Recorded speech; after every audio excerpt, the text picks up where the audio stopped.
दोस्तों नमस्कार। आज हम देखने वाले हैं विटामिन। अब विटामिन जो देखेंगे, विटामिन में विटामिन का परिचय को देखेंगे।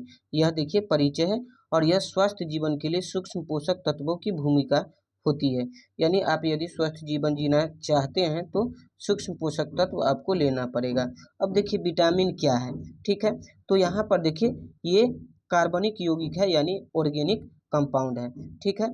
शरीर में इसकी सूक्ष्म मात्रा में आवश्यकता होती है, यानी आप कम मात्रा में इसको खाना है, एमजी में, मिलीग्राम में, ग्राम में नहीं खाना है, ठीक है।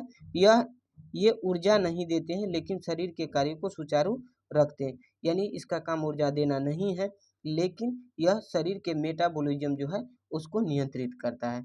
चलिए आगे देखिए विटामिन का मुख्य कार्य क्या है।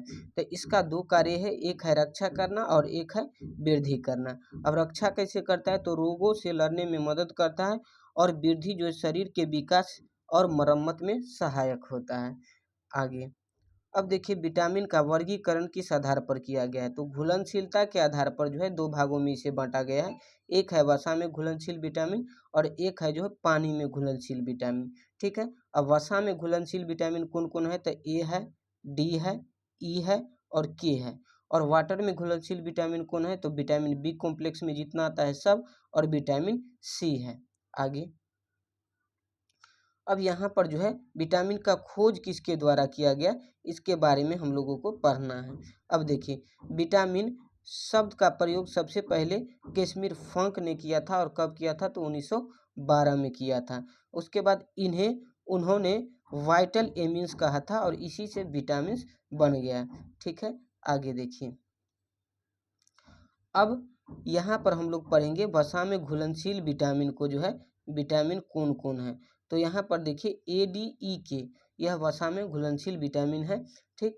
अब देखिए इसका क्या क्या महत्व है। ये लीवर और वसा में जमा होते हैं, ठीक है।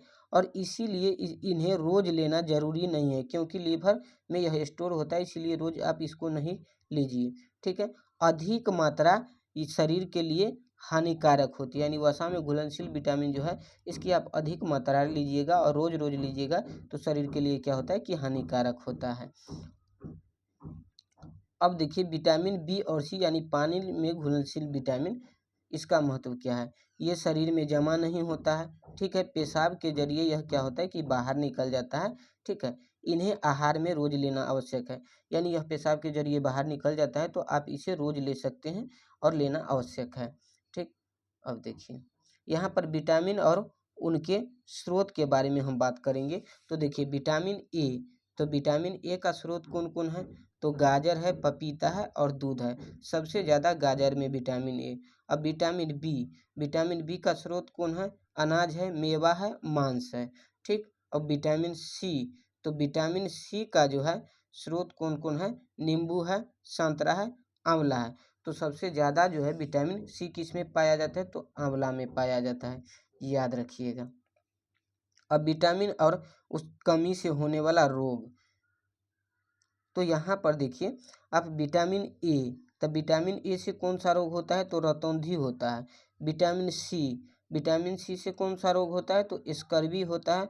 और विटामिन डी, तो विटामिन डी से कौन सा रोग होता है, तो रिकेट्स रोग होता है। और विटामिन बी से कौन सा रोग होता है, बी1 जो है उससे बेरी बेरी रोग होता है।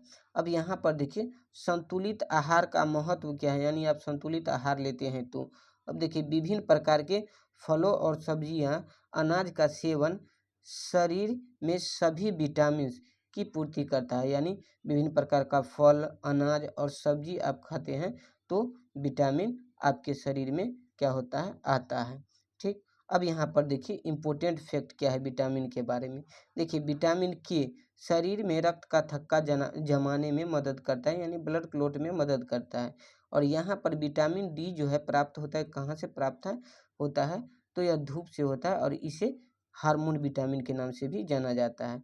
अब देखिए खाना ज़्यादा पकाने से कौन सा विटामिन नष्ट होता है, तो विटामिन सी नष्ट होता है। और घाव भरने में भी विटामिन सी महत्वपूर्ण भूमिका निभाता है। तो ये रहा विटामिन का परिचय। अब हम लोग अगला वीडियो में जो है देखेंगे विटामिन ए को। आप सभी को बहुत बहुत धन्यवाद।